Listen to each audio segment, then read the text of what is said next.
Hey guys, today's story is about a manipulative player that shows the OP what D&D is not about. So my first experience with D&D was my friend John bringing me to a game back in the heyday of 4E to watch and hang out. I controlled someone's kobold minions for fun, and I really fell in love immediately. John saw that I liked the game so much that he asked me to join a group with him and some other people. Now, this was a more West Marches style game. We had a rotating system of DMs, where everyone got 2 sessions to show off a short adventure the party would play around with, and it was a lot of fun. There were about 8 or 9 people in the group, but there's 4 important ones to the story. John, my friend, who played a drow necromancer, me, who played a human bard Barian, and my friend, who we'll call Amanda, who played a scarecrow wizard, and John's girlfriend, who we'll call Lauren, who played a half-orc warlord. Out of game, my friend John was cheating on his girlfriend Lauren with Amanda, and pretty much everyone knew what was happening. They were together for 3 years, and Lauren just really didn't want to end things. She basically thought it was Amanda's fault the whole time, and thought she had to just be better than her to get back John. This is your first clue that John is manipulative. Amanda was my closest friend back in high school, so she told me everything and anything and would often vent to me. So I had information others at the table didn't know, but everyone could tell something was up.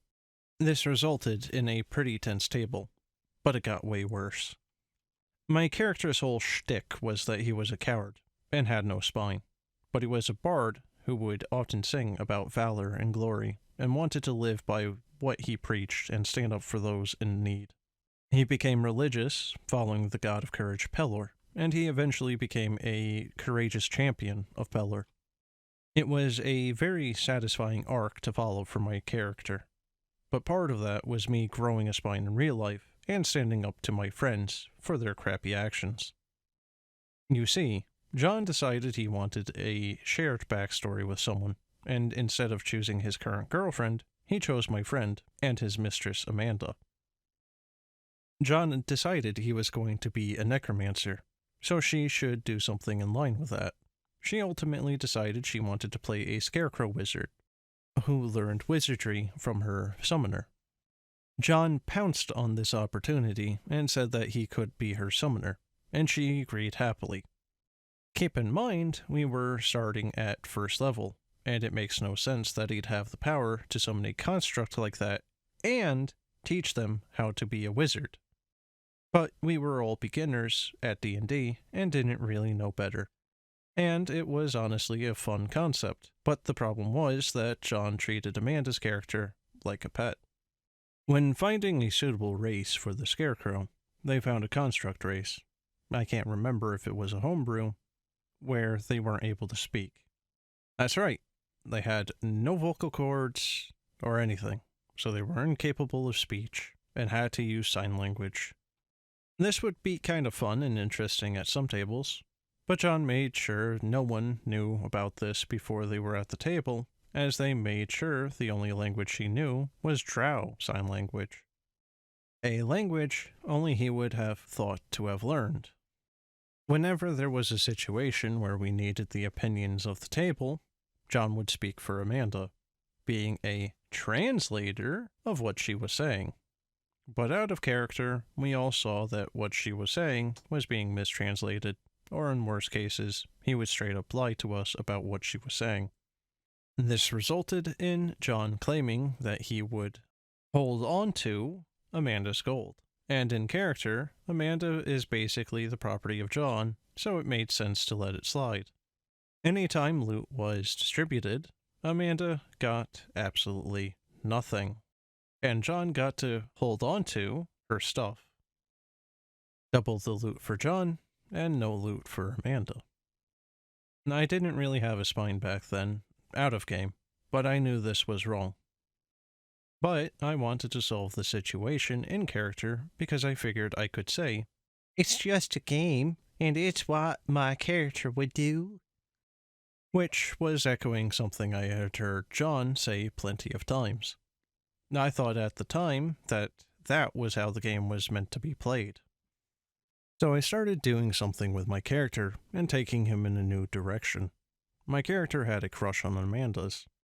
It had already been established, as a running joke at the table, that my character had a thing for constructs. I had retrieved a mining robot in the hollowed out halls of a mine shaft and repurposed it for my needs as a pet, and it became part of the group. So I turned that around and made it into me having a crush on Amanda's character since I started to see the humanity of constructs. The next feat I was able to take, I took Linguist, choosing Drow Sign Language as one of my 3 languages, stating it was in my character's interest to find any way to speak to her, as he was starting to gain some confidence.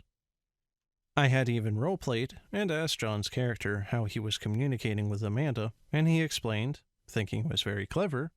The next time loot was being passed out, I signed to Amanda for the very first time and asked her if she wanted anything, saying I know she typically doesn't, but I wanted to extend my hand to her. Amanda's character was ecstatic and surprised, saying she really wanted this one specific item and asked if I could give it to her. I explained to the group it's only fair that she would be able to get the first pickings on the item, because she never asked for anything, and got her the item. This was the beginning of a really great romance between our characters that lasted for a long time and never affected our friendship out of the game. John was pissed, though. He was saying that I was ruining his character's whole story, to which I replied, I'm just playing my character. He's interested in constructs, and he's starting to develop feelings for Amanda, so he wanted to extend a hand her way. How does that interrupt your character's story at all? To which he replied that a big part of his character was that Amanda was his property.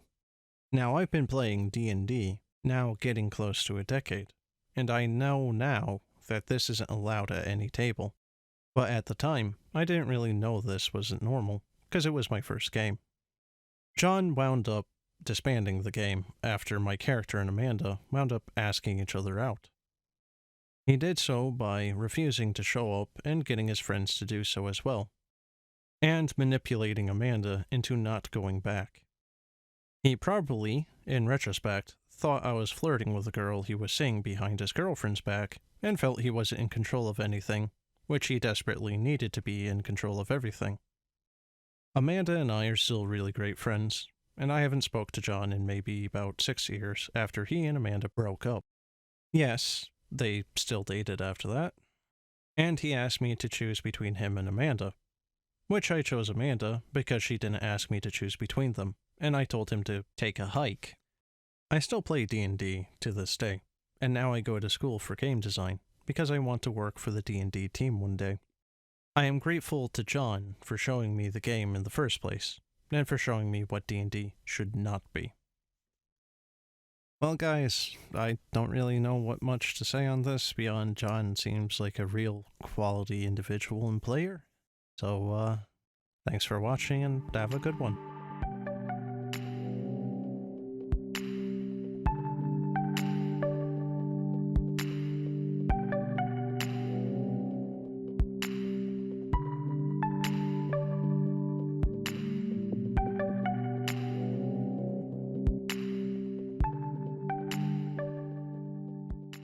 It's just a game, and it's what my character would do.